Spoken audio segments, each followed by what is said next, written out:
असां एतिरा पुरमन हुआसीं, सुपर हाईवे ते कंहिं टैंकर खे कंहिं कार खे पत्थर न लॻो। अवामी आवाज़ तबक़ाती ऐं क़ौमी सुवाल ते 33 सालनि खां कॾहिं मुंझल न रही आहे। सिंध में हिकिड़ो अहिड़ो माहौल ठाहींदासीं जो हाणे पीपल्स पार्टी जी जेका आहे रवायती सियासत आहे, कब्ज़ागिरी वारी बदमाशी वारी, उहा न रहंदी। जेके बि क़ौमी मामला आहिनि उन्हनि ते अवामी आवाज़ हमेशह शानदार ऐं भरपूर किरदारु अदा पे कयो आहे।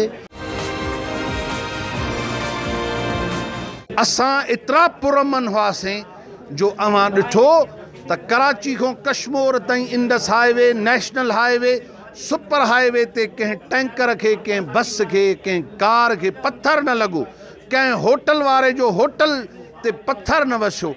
जॾहिं हुननि एॾो नज़्मो ज़ब्त ऐं अदम तशद्दुद जो आला मिसाल ॾिठो, तॾहिं हुननि पुलिस, सरकारी कारिंदनि ऐं दलालनि खे इस्तेमालु करे ऐं ही वाक़िया कराया। तंहिं करे इन जो हिसाबु ॾियणो पवंदो। अवामी आवाज़ जो शानाइतो रोल आहे। मां अवामी आवाज़ जे तवसुस सां सिंध जे माउरुनि, न्याणियुनि, भेणुनि खे इहा अपील कंदुसि त हिकु दफ़ो वरी अचो। 20 तारीख़ खां जेका असां गगर फाटक खां सॼे लाड़ ताईं मूवमेंट जी शुरूआति कई आहे, उहा मूवमेंट जी शुरूआति में शरीक थियो। उन खां पोइ सिंध असेंबली ईंदासीं त सिंध असेंबली जा मेंबर सिंध विकिरो करणु, गुनाह करणु, सिंध खपाइणु बंदि कयो, कानून साज़ी कयो, सिंध जे तहफ़ुज़ जी कानून साज़ी कयो, सिंध जे वजूद बचाइण जी। सिंध एक्शन कमेटी ते जेको सिंध हुकूमत पुरम इतिजाज खे हथरादू सबोटाइज करे ऐं जंहिं नमूने सां दहशतगर्दी या ॿिया केस कया आहिनि, उन में सॼी एक्शन कमेटी जा वर्कर आहिनि। पर तव्हांखे हिकिड़ी ॻाल्हि ॿुधायां त सिंध यूनाइटेड पार्टी जा सभिनी खां घणा वर्कर आहिनि गिरफ़्तार, 50 खां मथे गिरफ़्तार आहिनि। ऐं उन खां सवाइ उन में ॿियूं जमायतुनि जा बि यकीनी तौर ते जिस्कम, SDP ऐं ॿिया जेके आम शहरी बि गिरफ़्तार कया विया आहिनि। उन करे सभिनी जमायतुनि जा आहिनि। उनखे यकीननि तौर ते अवामी आवाज़ तव्हां जे नंढड़ा आहियो, जॾहिं आई हुई असीं उन वक़्तु शागिर्द सियासत में मुतहरिक हुआसीं। पहिरीं कंप्यूटर सिंधी अख़बार आई हुई। पर शुरूअ खां वठी तबक़ाती ऐं क़ौमी सुवाल ते पोयनि 33 सालनि खां कॾहिं मुंझल न रही आहे।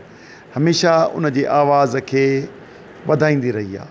ॿियो कॉलम जेको उन जो अंदरि रहे थो, उन में बि तक़रीबन जॾहिं बि सिंध ते का बि ॾुखी वक़्तु आयो आहे त उन जा कॉलमिस्ट बि हमेशह उन जी तशहीर या हिकिड़ो अहिड़ो मौक़िफ़ ॾींदा आहिनि जेको असांजे माण्हुनि लाइ हिकिड़ो एडवोकेसी जो हूंदो आहे। अवामी आवाज़ सिंध जो आवाज़ बनियल आहे ऐं उमेद इहा ई आहे त इहा फ्यूचर में सिंध जो तमामु शानदार तरीक़े सां केस पेश कंदी।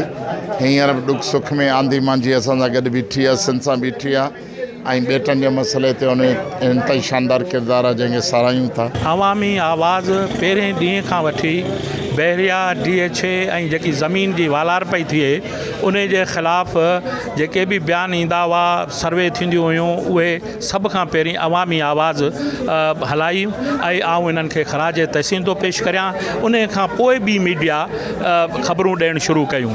तंहिं करे ज़बरदस्त कमु कयो आहे ऐं उन्हनि जी पीड़ रखी आहे जेको अॼु असीं लखे माण्हू कराची में अची गॾु थियासीं। जेकॾहिं साफ़ी असां सां गॾु न हुजनि हा, अख़बारूं असां सां गॾु न हुजनि हा ऐं वकील असां सां गॾु न हुजनि हा ऐं सॼियूं तंज़ीमूं सिविल सोसाइटी असां सां गॾु न हुजे हा त असीं इहे लखे माण्हू गॾु करे न सघूं हा। तंहिं करे लखे माण्हुनि जी जेकी गॾु थिया आहिनि, एहतिजाज कयो आहे ऐं उन में असांजे अवामी आवाज़ ज़बरदस्त किरदारु अदा कयो आहे। अवामी आवाज़ सिंध जो क़ौमी आवाज़ बणिजी न रुॻो हिन मसइले ते, पर सिंध सां जॾहिं बि का नाइंसाफ़ी थी आहे, ॾाढाई थी आहे, उन ख़िलाफ़ु मुसलसिल लिखंदी रही आहे। ऐं मूंखे ख़बर आहे त बहरिया टाउन जे मामले ते ख़बरूं हलाइण जे पादाश में अवामी आवाज़ अख़बार जा जेको इश्तिहार बंदि कया विया हुआ ऐं उहो ॾाढे ॾुखियनि मरहलनि मां गुज़री आहे। ऐं पर उन्हनि हिकिड़ो पंहिंजो क़ौमी फ़र्ज़ु निभायो आहे, सो असीं उनखे सलाम पेश था कयूं उन जे सॼे पोरे ते।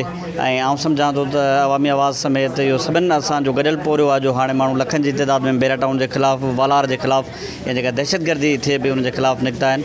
ऐं अॼु बि सिंध एक्शन कमेटी जेके फ़ैसिला कया आहिनि, आउं सम्झां थो त अवामी आवाज़ उन्हनि खे माण्हुनि ताईं पहुचाईंदी ऐं असीं सिंध में हिकिड़ो अहिड़ो माहौल ठाहींदासीं जो हाणे पीपल्स पार्टी जी जेका आहे रवायती सियासत आहे, कब्ज़ागिरी वारी, बदमाशी वारी, उहा न रहंदी। सिंध जो पाणी जो मामिलो हुजे, नाणे जो मामिलो हुजे, धारियुनि जी आबादकारी हुजे, ॿेटनि जो सुवाल हुजे या जेके बि क़ौमी मामला आहिनि, उन्हनि ते अवामी आवाज़ हमेशह हिकिड़ो निहायत शानदार ऐं भरपूर किरदारु अदा पे कयो आहे।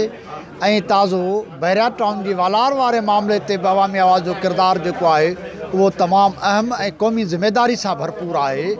जीअं सिंध क़ौमी पार्टी अवामी आवाज़ जे उन किरदार खे हमेशह वाखाणियो आहे।